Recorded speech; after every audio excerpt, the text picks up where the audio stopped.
The Angry Red Planet follows the return of a 4-person crew from the first manned mission to Mars.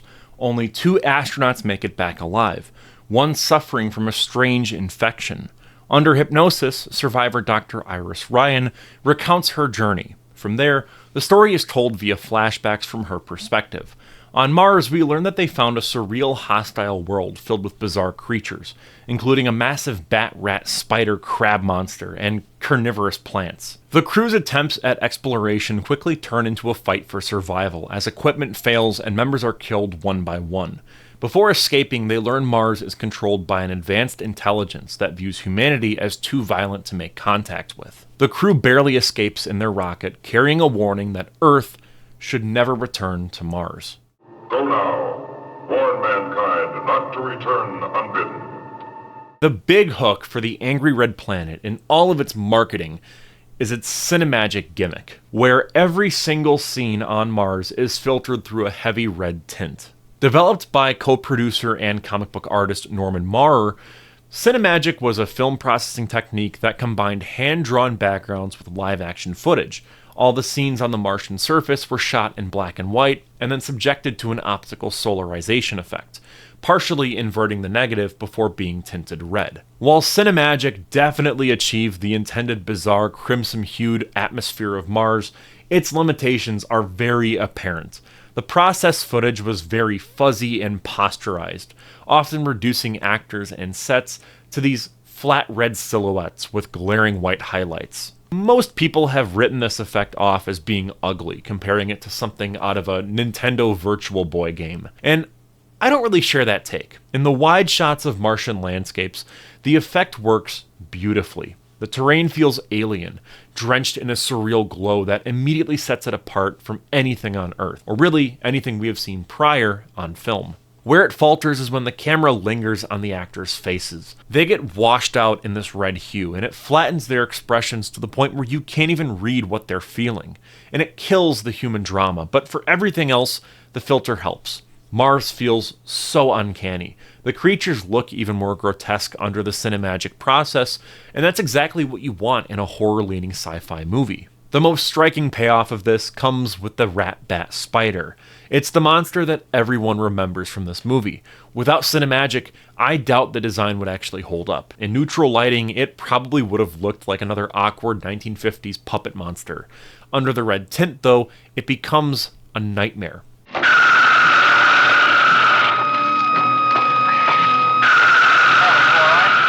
The sound design pushes it even further.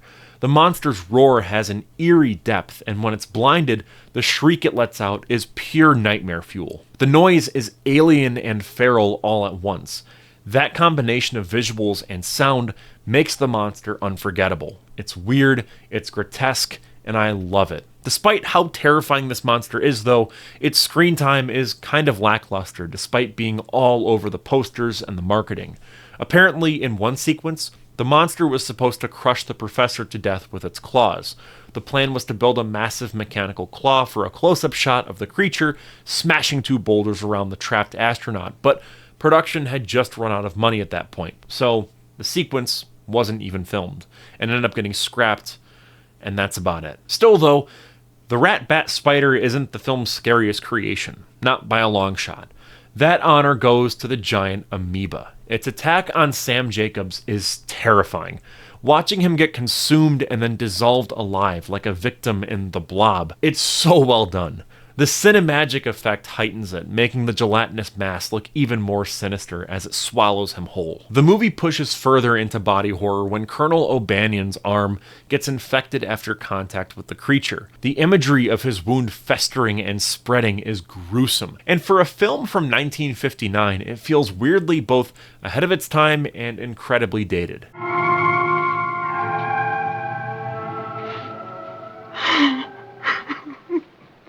The Angry Red Planet unfortunately has a structure that I absolutely loathe. It tells its story through flashbacks from the perspective of a survivor, and I hate that approach. Films that do this always lose tension because you already know who makes it out alive, and that knowledge takes away any sense of danger. A perfect comparison is Toho's Half Human. the Japanese monster movie about 5 university students who are unlucky enough to encounter a Yeti while on a ski trip. The setup should carry suspense, but the film kills it by letting us know from the start that the protagonist survives. The Angry Red Planet makes the same mistake. The opening practically hands the audience a checklist: who lives, who dies, and who gets wounded. After that, every flashback feels weightless because the outcome has already been told to you. A better way to handle this kind of non-linear narrative would have been to focus on the aftermath. Show the military and the scientists reacting as the spacecraft limps back to Earth. Let us know that there are some survivors, but keep their condition uncertain. Then, use the crew's log as the framing device, cutting between investigators on Earth and the horrors in space. That balance would hold suspense because the fates of the characters would still feel in flux. Instead, the film opts for a pulpy, book-like delivery, and that works fine in a serialized set of horror paperbacks, but it stumbles in the visual language of the film. But this choice was probably inspired by the film's co-writer and director, Ib Melchior. He was a novelist first and foremost, and you can really feel that influence. His approach on the Angry Red Planet leans heavily on literary convention, rather than your typical movie structure. And that's consistent with his other work too. He would later go on to write Reptilicus, the Danish ripoff of Godzilla, and that film wears its pulp roots on its sleeve. The Angry Red Planet, as a result, kind of feels like it's based on a book that existed prior to the movie's existence, but that's actually not the case. The result is a movie with the bones of a novel, but without the immediacy that a movie would normally demand. I know this is a funny way for a scientist to feel, but I wonder if some things aren't better unknown. Meanwhile, Naura Hayden gives a fantastic performance in this movie, and it's a shame that she really didn't act much in leading roles after this. Early on, she's very lively, endearing, and full of excitement. By the end, she's haunted, carrying the weight of what she's just seen. Her crying isn't all that believable and can be outright bad at points, but in a film with a Martian spider bat looming over everything, it's not really something that's going to ruin the viewing experience for you. She gets a very significant amount of screen time here, and much of it involves around her reacting to all the other characters, either saying stuff or saying stuff to her, or what have you. I remember when I got my first dog. I was crazy about that dog. I wanted him to sleep in my room, but my family wouldn't allow it. And that might sound passive, but it works. The snap in her delivery, especially when one of the other astronauts flirts or makes a snide remark, gives the character a sense of bite to her. Those quick comebacks set her apart and make her more memorable than your typical female lead of this time. Gerald Mohr brings even more energy to the film as Colonel Thomas O'Banion.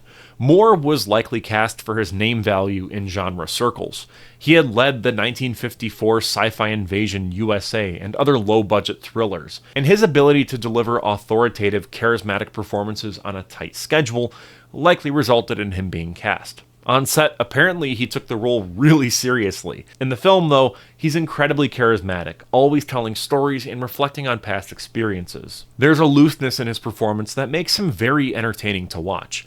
The character could have easily been written as a rigid military commander, but Mohr leans into charm instead of stiffness.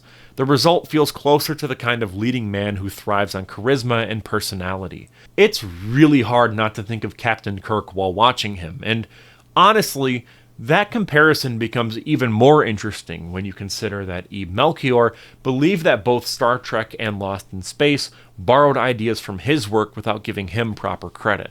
When you look at O'Banion through that lens, he does feel like a prototype of Captain Kirk. When we get back, Irish,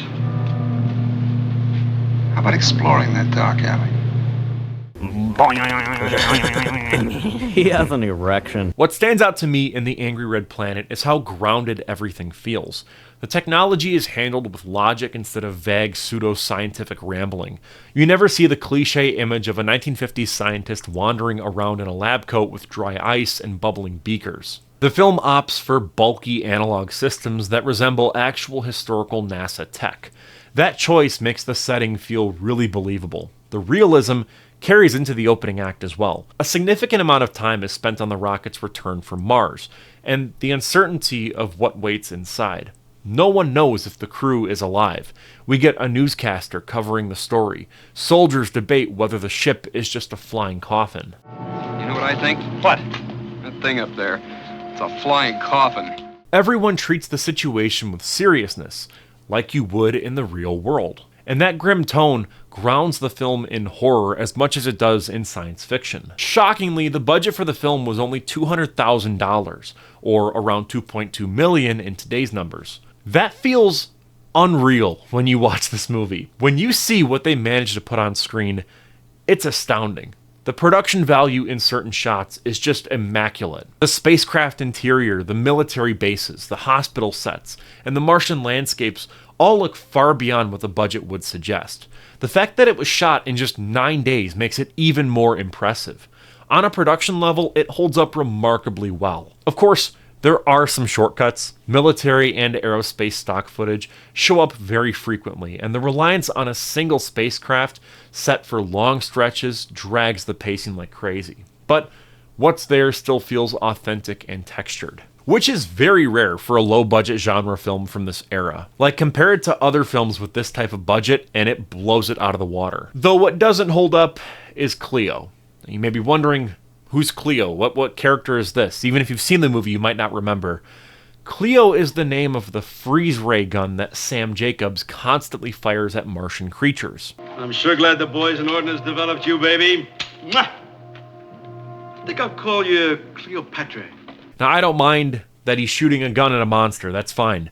The problem is that the weapon never actually shows the beam or the blast of light. You just get a sound effect layered over footage of an actor pointing a prop.